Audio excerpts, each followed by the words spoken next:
thank you so much for staying for our session. We're very, very, guys, excited to be here because really it's a very unusual opportunity because you have everyone, pretty much everyone which touches creators within TikTok platform here today on stage. And for us, it's really like a little bit of a family reunion because we don't get those occasions where different divisions come together and talk creator economy. So thank you once again for CreatorIQ team to putting this little cousins on the stage. Right, and shall we start with a little bit of introduction? So I'll start from cousin number one. I'm Nora, I run marketing function within TikTok Shop here in the UK and across Europe. TikTok Shop, as you know, is our marketplace and e-commerce division for TikTok app. Annie? Hello, hello. Hi everyone, my name's Anastasia. This is my 4th time speaking at a CreatorIQ event, and every time I have been here, they have just grown and grown, so just a big congratulations to the team for organizing this amazing event. My name's Anastasia. I look after a team called Creative Operations. We are a client-facing monetization team, so really we are here to help advertisers make the TikToks that fuel their advertising. TikTok cousin number 3. So strange. My name is Madeline, and I'm head of creators on the content side of the org. And so what that means is we work with public figures, celebrities, top creators, and also a massive emerging community of growing creators who are doing really interesting things in their own specific niches. And we kind of harness those communities as a whole and look to not only grow the type of content that they're creating in the ecosystem, but also help them do anything from like build their careers, monetize on the platform, and yeah, really move up that top creator journey. Cool. Hi, can you hear me? I feel like Hilary Duff with this mic on. So I'm Emily. I'm leading the top creator team at TikTok Shop. So Nora and I are sisters, not cousins. We work in the same department, and essentially looking after the top earners on TikTok Shop in terms of the platform. So the ones that are driving like the highest revenue. There's around 120 creators that we look after on like a real one-to-one basis. So just kind of looking at how we can match make them with brands and help them grow, sharing trends with them, etc. So yeah. Super.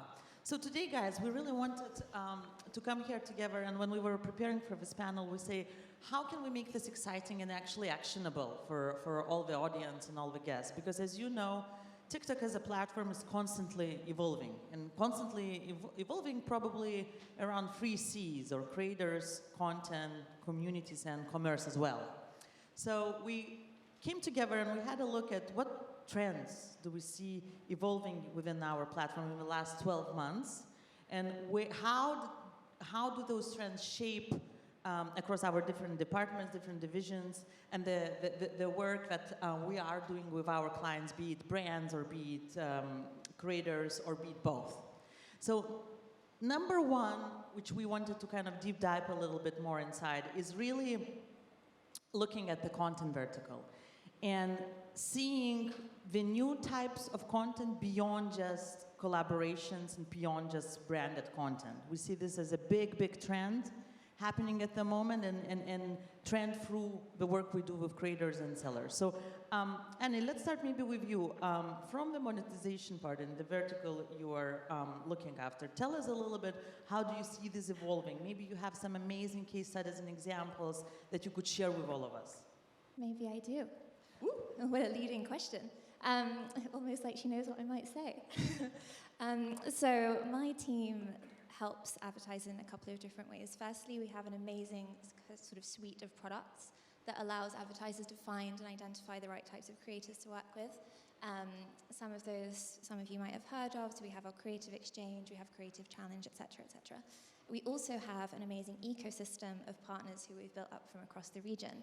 And these partners are sort of best-in-class agencies, platforms, etc., who kind of do that on behalf of brands. So that includes the like of Influencer, who I know are here, Whaler, etc.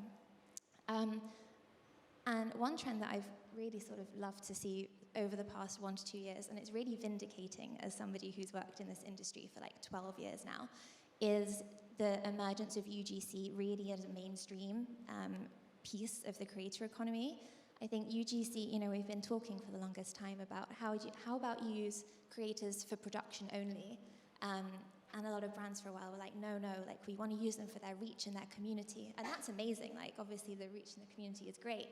But the production power of creators, I think, is something that's sort of new to being built in as part of the mainstream. So, we've seen the likes of Wonderskin using one of our creative products, the Creative Challenge, to identify UGC creators on TikTok at scale, hundreds of them at a time, to then power their UGC creation, which has then led to them sort of scaling up as a brand. And they started with us probably a year and a half, 2 years ago. And I don't know how much, we didn't really hear about Wonderskin before that. So their scaling on TikTok really came through this powering of thousands of pieces of UGC in one go. So that's one thing. And then the second thing is employee-generated content, which we've really seen emerge and explode over the past year or so, I think. And with this, think about Sheerluxe as one example, of a brand who have really established themselves with employee-generated content. I follow half of the Sheerluxe office individually on their individual creator accounts now. They are such a stylish office, my God.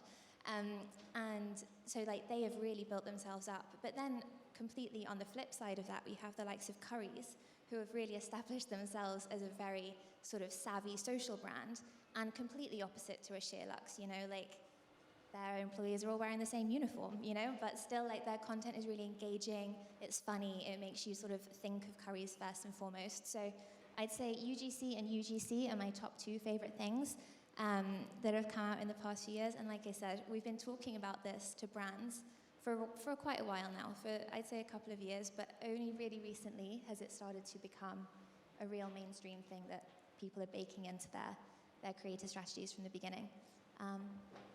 Yeah, lovely.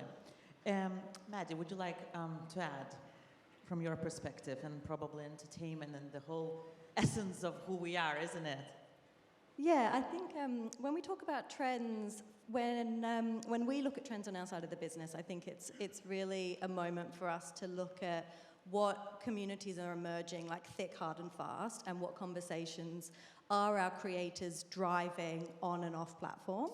And I think it's sort of undeniable when we look at the entertainment landscape that TikTok is driving entertainment consumption, and our creators are the ones who are really there driving viewership and delivering those sort of off-app results, particularly when it comes to streamers.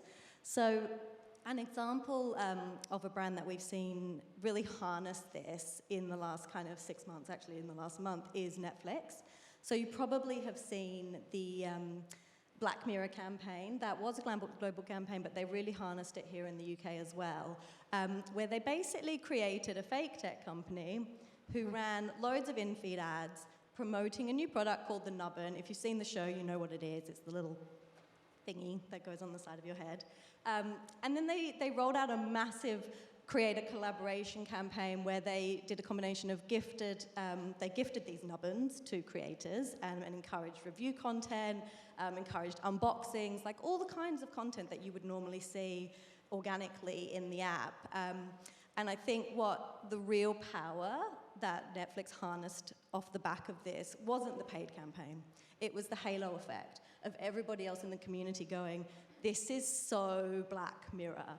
Is this real, or is this a really clever marketing campaign? And if you follow some of those kind of marketing creators, you can see there's so much commentary about, is this the best marketing campaign we've seen in the last 6 months, or is it just messing with us? Is it just scary now?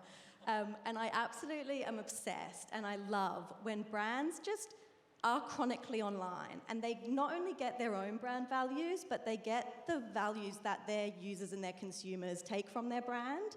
And obviously AI is so core in the zeitgeist at the moment, and they saw the opportune moment to tap into that and really completely scale the impact. And this all happened before the series dropped, right? So then a second the show came out, you already had really high search results in app. You already had people talking about Black Mirror. So yeah, I think the more we see brands, again, I come back to this because I love this phrase, but the more we see marketers take risks, go, you know what, I don't always have the data or the metrics to support why this is a good idea. I'm just kind of going off like vibes. I think that's where you see these like really innovative and creative campaigns come to life. Yeah, and so authentic, you know, Yeah. that you start even doubting yourself. Is it someone messing us around with us? Emily, within shop, what do we see as a big evolving content type and trend Yeah. coming Good question. up? I guess like just what Annie was saying about employee-generated content, user-generated content, TikTok Shop creators are kind of you're discovering new products through them. So that really is like the essence of UGC, in the sense of, I have this product at home, I use it, I love it, I'm going to create some content, around it, and then influencing, kind of driving those sales. And Sheerlux we actually partner with as well from a shop perspective, which is great because again their employees are able to kind of recommend, and they do like every now and then on a Thursday at 1 p.m. they do a lunch hour, kind of like come shop with us, see our recommendations. But to kind of tap onto that, I think live shopping, like we can't talk about TikTok Shop without talking about live shopping. It's obviously huge in the East, but I'd say when we first kind of started in the UK, which was coming up to 4 years ago, we were trialing live shopping a lot then, and it was a bit slow in terms of adoption, and then we kind of moved over to then, okay, video first content, but really in the last kind of like 18 months, it's slowly crept up to kind of something every day that creators are tapping into. A really good example of this is Cariad Ryan, who's quite a big beauty creator on the platform. She's got really big UK following as well. We did a 12-hour live with her last August, which was a lot of fun, very intense, a lot of work went into that. She did have some breaks in the middle. We had some brands kind of coming in and co-hosting with her. But a lot of work went into this 12-hour live stream, and it was a real production. She sold over 6,700 products, like individually in this live stream, and we did over 150,000 in sales in this live stream. So it was a really big success for us, but also the kind of, what's it? Wow. Yeah, no, it was a great day for her as well in terms of her earnings, because she's kind of monetizing through her affiliate commission, but then also we had some exclusives, so product shopping on the live stream, bundles, some kind of brand partnerships. We had P. Louise coming in herself, who, if you don't know, is a huge beauty brand on TikTok Shop, like one of our also big live case studies, and a creator first who's then launched her own brand. So yeah, I would say like definitely Cariad. But then on the flip side, somebody who goes live really regularly at home is Stephanie Vavron, and she's a Scottish mum creator. So she's able to kind of like tap into this audience of kind of mums on TikTok, but she's also really like stylish and used to be a hairdresser, so she's able to speak about beauty and hair products really naturally as well. And she goes live, like I said, kind of like from her kitchen at home, and she'll kind of be sharing the products in her day-to-day life.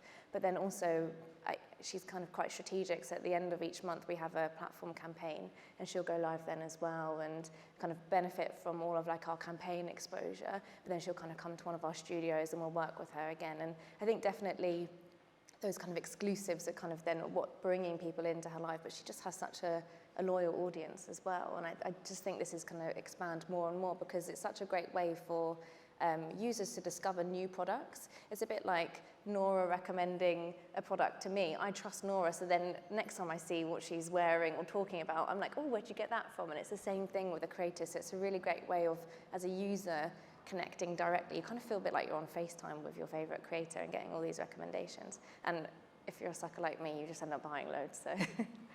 Yeah, and we've seen on our platform actually, end of last year, we had 6,000 live sessions every single day happening on our platform.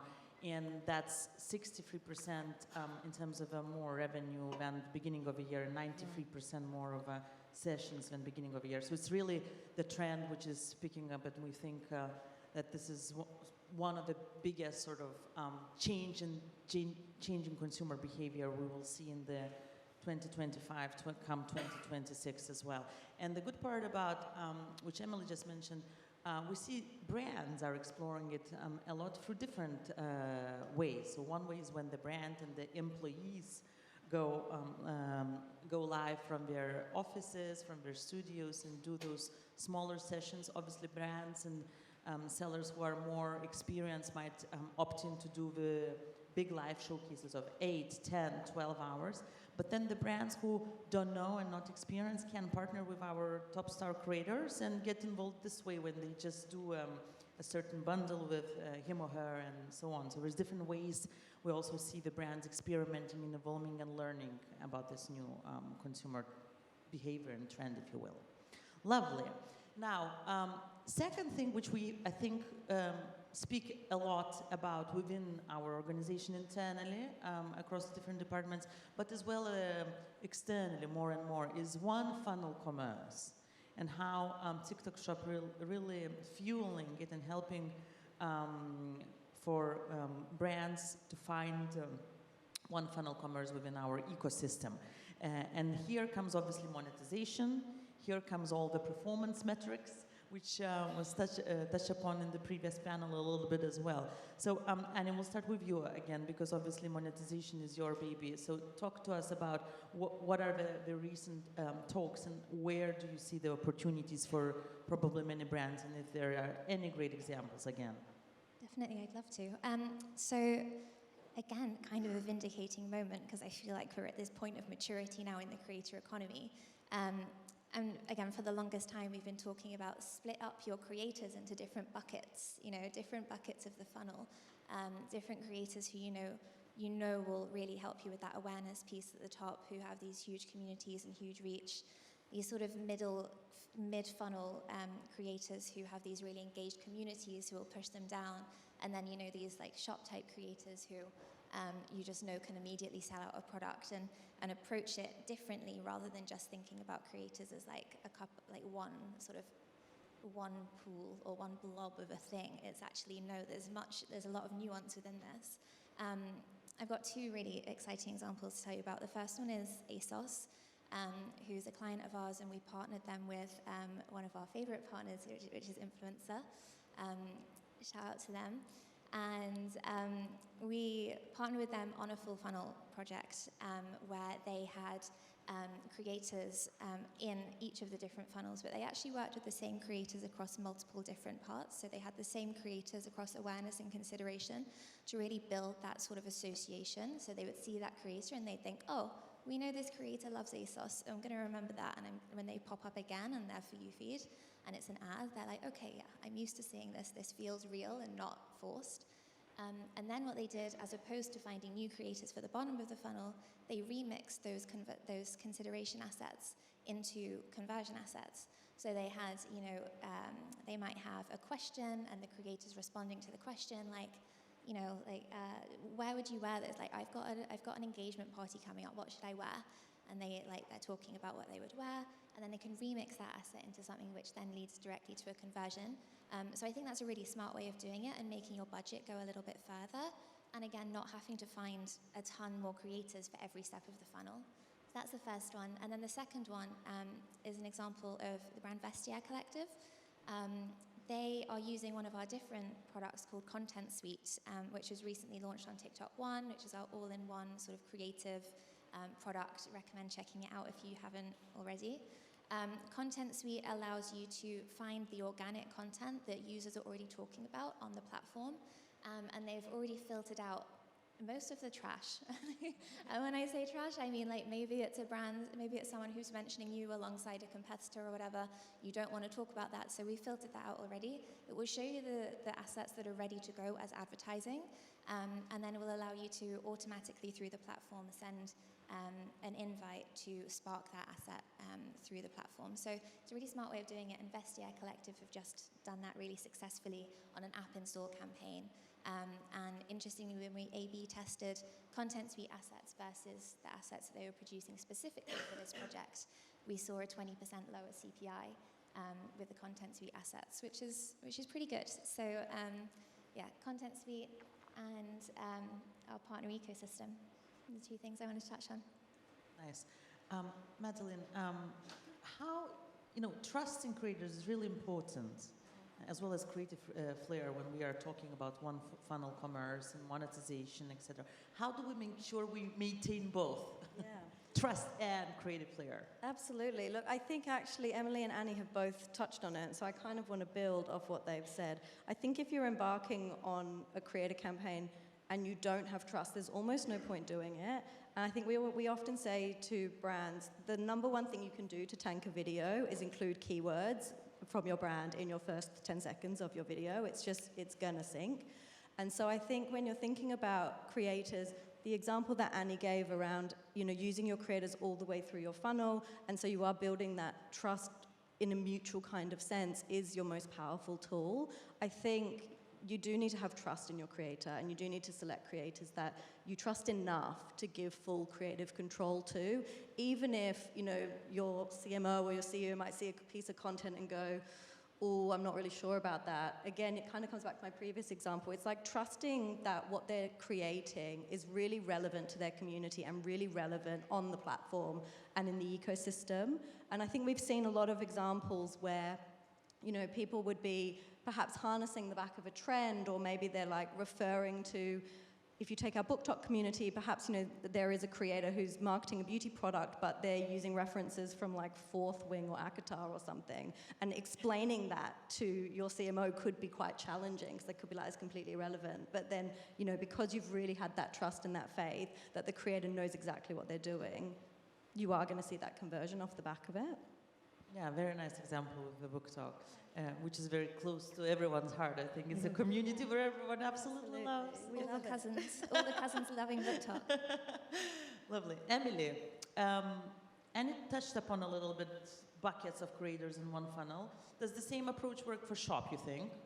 Yeah, absolutely. I think we actually have a really good recent example of this with Garnier, who had the Super Brand Day, but it was essentially a week kind of from the 1st to the 7th of April, really kind of like highlighting their vitamin C range. And they had a full funnel approach to creators there as well. So they had live shopping, I think, nearly every day. And they had amazing celebrity talent and hosts there. So like Davina McCall on one day, Olivia Atwood and her husband, Brad, Jack and Ash Holmes, who are on TikTok, kind of like creators. And then, who else was it? Oh, Jamie Lang and Sophie Habu. So they kind of connected with lots of different communities and audiences through the celebrity talent, but a really great way of kind of raising awareness and a lot of hype and excitement, and people really kind of dialed into these live streams, and there was a lot of excitement around, okay, I'm going to tune into Olivia on this day and XYZ. And during the live stream, you can then obviously comment, and you feel like your favorite celebrity is kind of hearing you, which was really exciting. But then beyond that, they did like a full funnel creator campaign as well. So we worked with them in terms of like our top creators, kind of matchmaking them with creators that we felt confident could drive sales for them. Then we also have our kind of like community creator programs, where we're kind of sharing a lot of information there from our side in terms of, this is the product, these are the benefits. They ran a competition as well with Beyonce tickets, which were very highly sought after.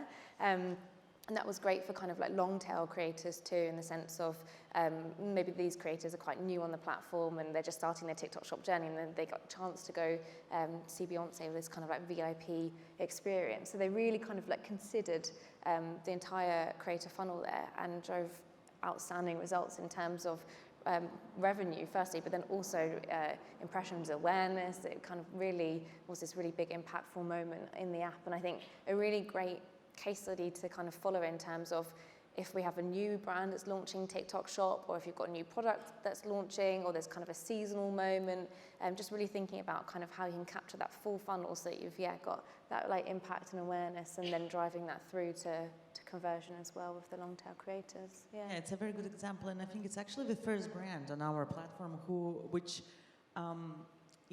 so naturally, organically collaborated the brand ambassadors, which we have for or we are more used normally for endorsements or public appearances, etc. But the whole incorporation of them into what's happening on the platform to drive reach and awareness and to really promote this new way of shopping as well was very clever, I think, strategy in terms of then having their affiliate networks, which will do the hard selling, if you will, more tactically, etc. Yeah, actually, you just reminded me, forgot to mention, one of the days was Made by Mitchell on the live, which is like really, really like a big TikTok shop brand as well. So in the sense of collaborating with another really successful like creator and brand founder on the live stream too, I think just was seamless. Yeah. Yes, and just finding what works basically for the platform itself, and like platform-centric Can I just approach. add on that as well, is that I love when brands collaborate together as creators. Like, I think we're seeing more and more brands coming out and acting as creators, like brand as creator is sort of a trope now. But when brands collaborate with one another, it's kind of like, I'm like, ooh, in the same way that when my favorite creators come together. And I think we see a really good reaction amongst our TikTok audiences as well. Like TikTok, like when people are scrolling, they're like, ooh, we love this. So that's also just a little snippet of what's going down well. Yeah, and we saw the same happening actually across our two categories, FMCG and fresh food category with L'Oreal, I believe, when they did their Mother's Day bundle with a ridiculously lit by Alana, yes, and the makeup. So it's absolutely a clever way of seeing what works across other categories and capitalizing on that moment for more reach. Ladies, any last remarks and things we have not said? And it's pre-lunch time, so lots of angry and hungry looks at us now, probably. But just a few final words and thoughts. Yeah, I mean, I guess from my side, as like creators, just dive in and like test and be authentic. And then I would say the same for brands. Like I've worked brand side before, so I really understand like kind of brand image and perception being really important. But some of the most successful like creator brand partnerships come from like creators that you wouldn't necessarily kind of see. So I think maybe if you have that space within a brand to kind of like test and connect with different creators, I guess a bit like we were kind of mentioning with the book talk creators that may be talking about like a beauty reference in a, you know, that I think there's like ways that creators can surprise you as well. So I would say, yeah. Yeah, I think I absolutely agree. And I think the thing that's quite exciting, whether you're a brand or a creator, is people love feeling like they're part of the joke or they're really clever, or, you know, when you see those campaigns where it has been, you know, like two brands have collaborated. Actually, I didn't even mention it, but when I talked about the Netflix example, they worked with Currys and they sent Currys employees the nubbin, and the content was just, it was so clever. And so I think when you can like pull out those moments through like trending conversation or through like real kind of like cultural shift, which is growing from an online platform, I think that's when your consumer goes, I love this brand, because they just get me and they get my sense of humor, and they kind of, we're on that same level of intelligence. And yeah, and I think unlocking that can be really powerful. I think my final takeaway will just be a bit of a plug for our creative products, if that's okay. Probably a bit cheeky to do, but if you're a brand who is sort of still struggling, or you're looking to figure out a way to test a new type of creative marketing on TikTok, TikTok One is probably the place to go. We have a whole suite of products that will help you to identify the right creators, the right types of creators, things like that. And equally, if you're a brand who has a brand partner manager on TikTok, just ask them about it and they can give you a lot more information. So TikTok One is going to be my main takeaway.